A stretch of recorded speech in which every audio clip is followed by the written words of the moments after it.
He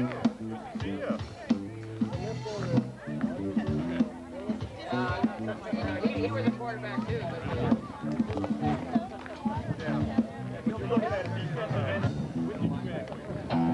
How are you? Good. How are you?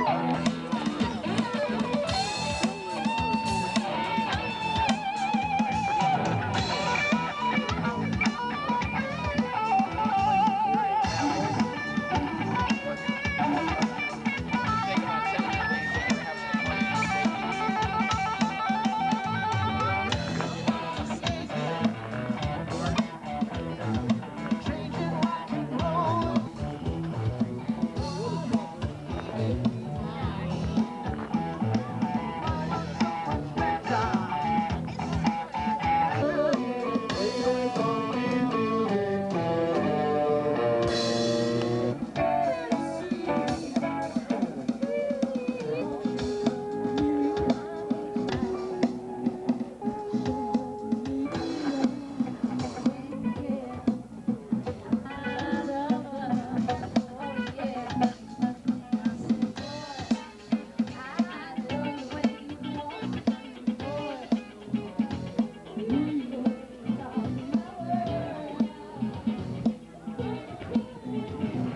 How are you?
Are you trying to catch me? For what?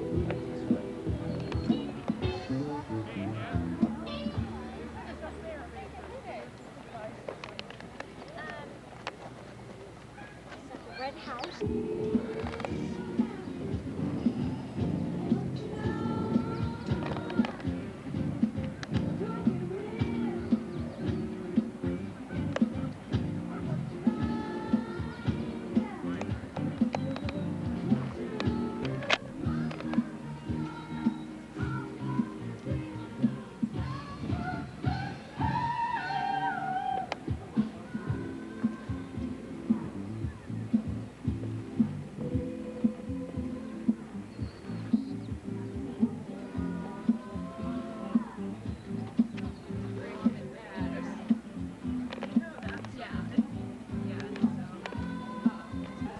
That's going to be a top school. And then if you go to culinary in San Francisco, it's 50,000. If you go to the CIA, it's 45. It all depends on who you've got teaching the programs. The teachers are key. The one in Campbell, we have one of the top pastry chefs in the world right now.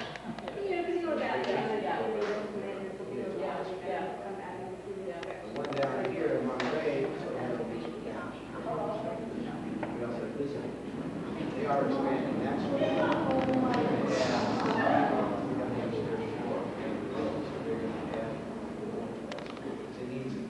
Presently, we have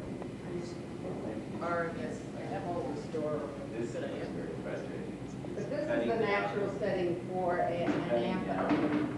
That's on the wish list because that's a venue we could use. Sure.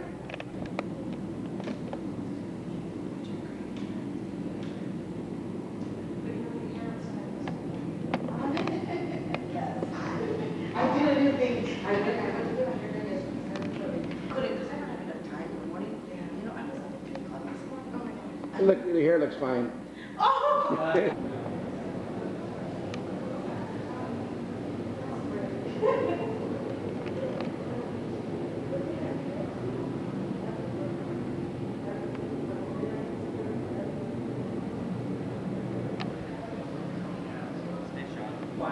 Who? They're in each one of the corners, and then this will be the last.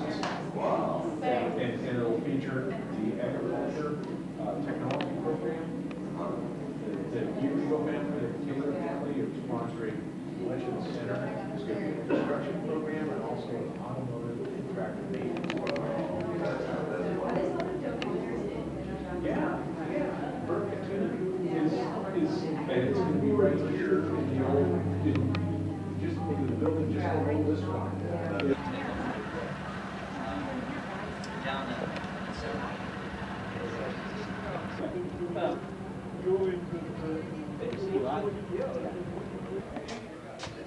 Carlo, all right, how you doing, Carlo?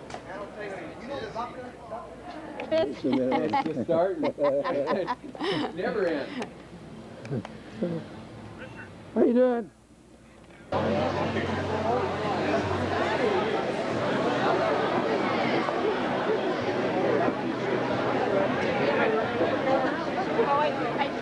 I did practice.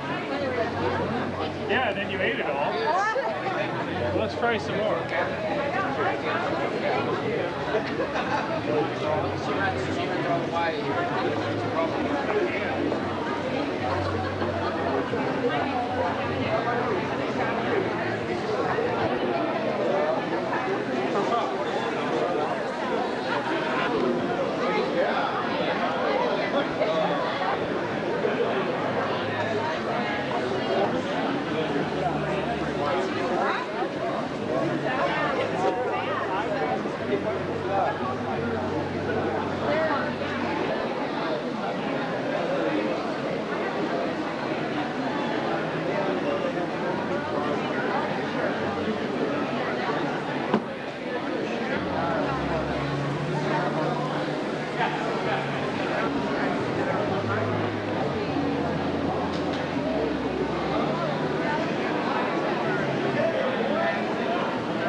That's my job. Every time I came in here, there was gas over the top and wheels over the table.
I pledge allegiance to the flag of the United States of America and to the republic for which it stands, one nation, under God, indivisible, with liberty and justice for all.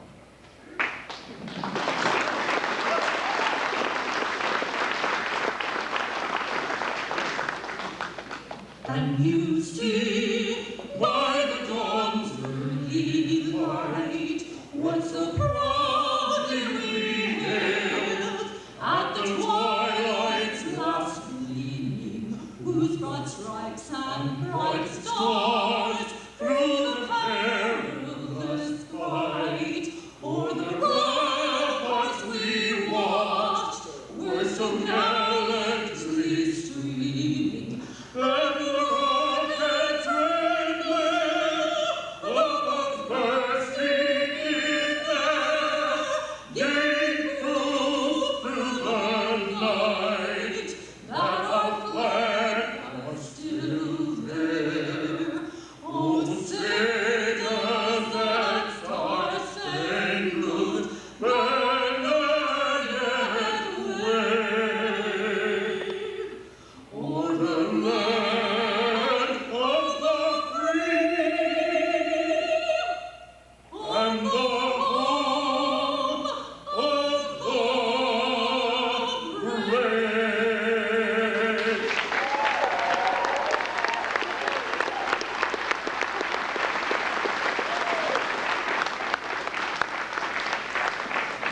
Thanksgiving today for this miracle which we are witnessing. We thank you for your gift of the beauty of this land. We thank you for inspiring those whose dream it was to build a place of nurture for the young people of this community. We thank you for the dedicated people whose uncountable hours, days, nights, weeks, months, years of hard work resulted in what we see around us today. Their years of persistence and courage are the foundation for transformation. The transformation of the buildings and the grounds from something forgotten and useless into a beautiful, functioning resource for decades to come. But even more, the foundation for the transformation of lives of young people. We thank you, God, for the dream of Rancho Cielo, of offering hope, purpose, and beauty to those who will inherit our future. We ask your blessing on all those whose hopes and dreams we celebrate here today. Give each one the courage to will and to persevere. Help them to take failure not as a measure of their worth, but as a chance for a new start. Give them strength to hope and to celebrate joy. And may all the lives touched by this blessed place be filled with ever-growing grace and wonder as their days unfold. And God, we cannot gather here without asking your help and strength and courage to uphold all those who are living through the trauma of the fires raging in our state. Help us to respond to their needs. In the name of God, amen.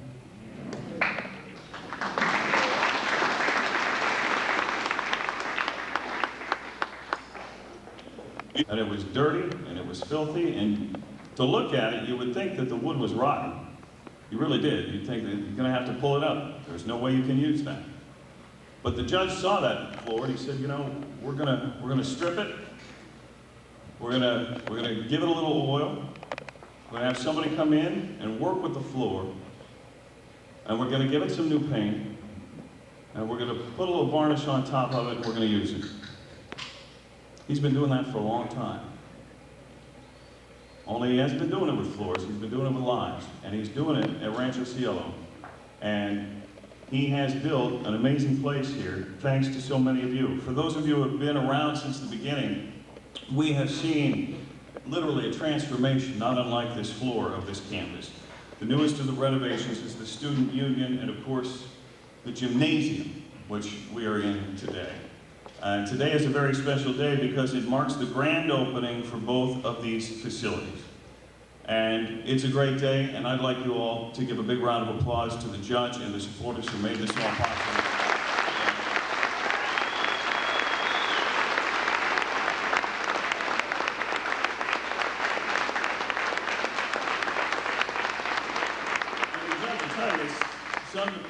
He got money here and there, he got stuff here and there, he pieced it all together in this patchwork that has become an amazing place to transform lives, but it wouldn't have happened without all the support. So I'd like to mention some of the people that made this possible. First of all, if you could stand up or wave or do whatever you could. If we could get the board of directors for Rancho Cielo, if you just wave to us, anybody who's on the board, thank you very much for your hard work.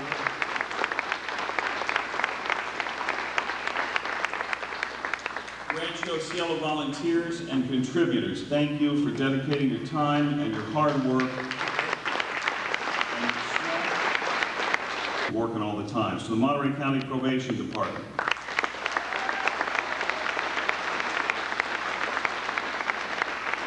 And there are other programs that are housed here at Rancho Cielo as well, and we'd like to recognize them. Turning Point, the Victim Offender Reconciliation Program, the Monterey County Office of Education, the Monterey County Behavioral Health, and the Gates of Hope, all taking part here at Rancho Cielo.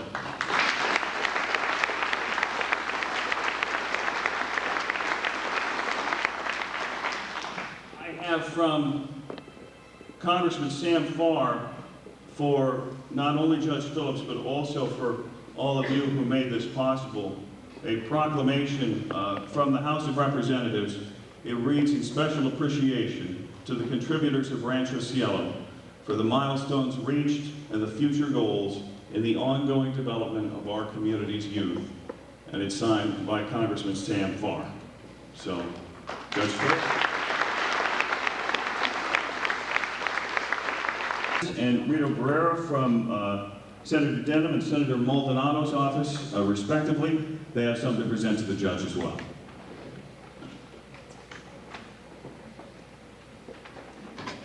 Thank you, Dan. Good afternoon, ladies and gentlemen. I'm Rito Guerra with District Representative with Senator Abel Maldonado's office. And I'm here today on behalf of the Senator to present 2 certificates of recognition from the Senator to, gosh, that whole list that Dan wrote off would not fit on one of these certificates. So we have 2 certificates for one, the dedication of this great gymnasium, and the other one is for the Rancho Cielo Youth Campus, and to Judge Phillips and to all the contributors, volunteers, and donors that made this, this center possible. Congratulations to all of you. Of this fabulous gymnasium in the name of John Zoller. And we also have a certificate, again, for all those donors, supporters, volunteers that made this possible. And so I'd be happy on behalf of the Senator to present these to Judge Phillips.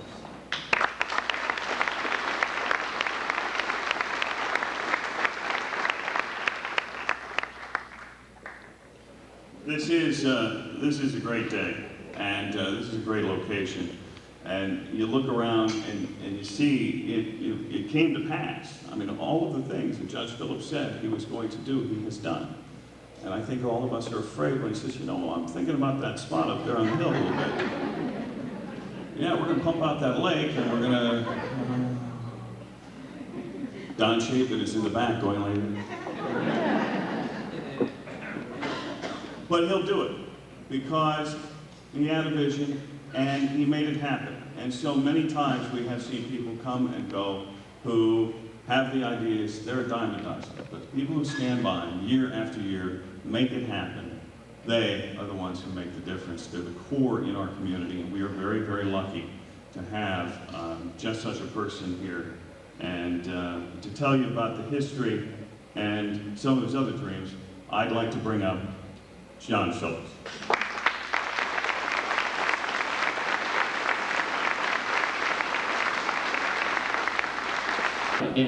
In my life, if I got through the week and didn't get roasted by the press and get garbage thrown at me, I thought it was a pretty good week, so thank you. It's a big day for us. Bob's father used to tell me every time he'd come up here, John Zoller, he'd say, Judge, you're doing a great job, but you got to get the word out. People have to know what you're doing up there. And so we decided today was the day we'd get the word out and tell people we were doing it. Those of you who saw it when we took it over, you know what a big day it is. There's other ones that you hear, you can only imagine what it was like. When we took this over, the roof was leaking, the floor was a mess, there was birds living in it, the windows were broken out. And it was such a wasted resource. This whole place had been a dump site for 20 years, and it had so much potential on it. And so it's nice to see it come to life. The other big part of this is to recognize the people who have spent hours upon hours upon hours and days upon days to come here and work, and I'll talk about them in a minute. But I also wanted to thank Dan Green. I knew he'd just come back to work. He just had a baby with a second son. It was at 5 o'clock we were having this. But he's such a special guy that's obviously the most respected newscaster we have in this area. And he brings about class and style and credibility anytime he presides over an event like this. That I kept insisting that he come and do this for us, and he's always there. And it's not just this, he's involved in the community like no one else I've seen do it before. So it's United Way, it's the Jefferson's Awards, it's the Children's Miracle Network. So I thank you, Dan, for all that you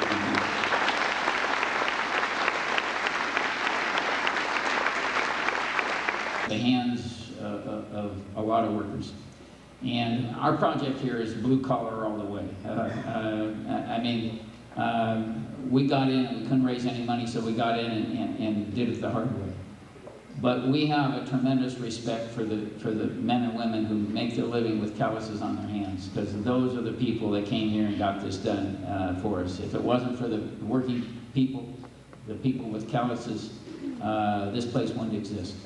And just about anybody that came and worked on our campus, when I got talking to them, the working people, they came to believe in what we were doing here. And a lot of them came back later after the job was over and started working with us and volunteering with us.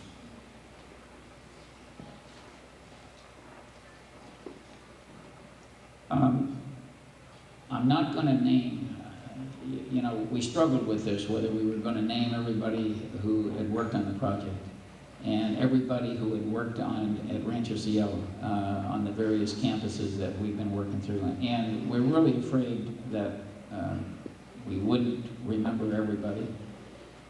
And as it works sometimes, some of these people, I didn't even get their names. There were a number of times when we needed to get something done quick, some holes drilled, a core drilling, a window patched, and the word got out that we needed some help. This person came on campus, did the job, and by the time I got in my truck and went down and tried to find him, they were pulling out, and I said, well, can you give me a bill, or can you give me a name so we can say thank you note? And they said, I don't have time, Judge, you need the job done, I'm pulling out, and don't worry about it. So for everybody who has worked here with their hands on this campus, would you stand and raise your hand or do something to signify that we want to thank you?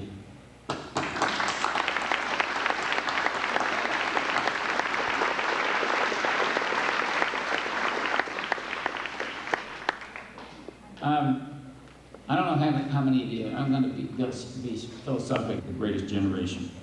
Tom Brokaw obviously was a newscaster almost as well known as Dan Green, and he wrote about our parents' generation and that it was the greatest generation, and I couldn't agree more. My father and mother were part of that generation. They literally went from horse and buggy, my dad on a small farm rode it in his first car when he was 11 in a small town in West Virginia, to a man on the moon. And they did it, went through World War I, the Depression, World War II, Korea, Vietnam, saw the rise and fall of the Berlin Wall, saw the assassination of President Kennedy, saw President Reagan get shot, and a lot of other things. And they didn't just survive, they soared. They did the wonderful things. But we have a pretty good generation too. And an example of what a community has done here when everybody told us we couldn't do it, we couldn't raise money, the community came in. But in some ways, I think we have some tougher challenges than our parents did. My mom lived to be 95, and she never once had to go through a metal detector at an airport. Us kids went to school, and we never worried about another kid coming to school with a semi-automatic rifle and executing people. We walked to and school without any fear that there was a problem. Gangs were some Italian name in Chicago and New York was the closest we ever came to gangs. And on our street, every house, except for Mrs. Blackwell, who was a widow lady, every house had two things, a mother and a father. And they were all working, striving to achieve something positive for the families. And if it were that way again, we might not need Rancho Cielo, and we might not need as much as all the other positive programs, Girls and Boys Club, First Tee, YMCA, and the others. But it is different, and it's a different ball game, and it's different challenges.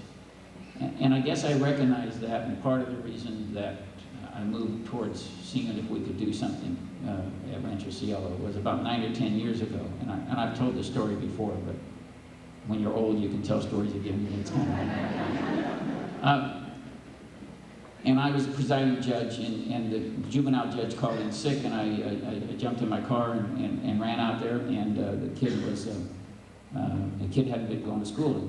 He was in custody for it.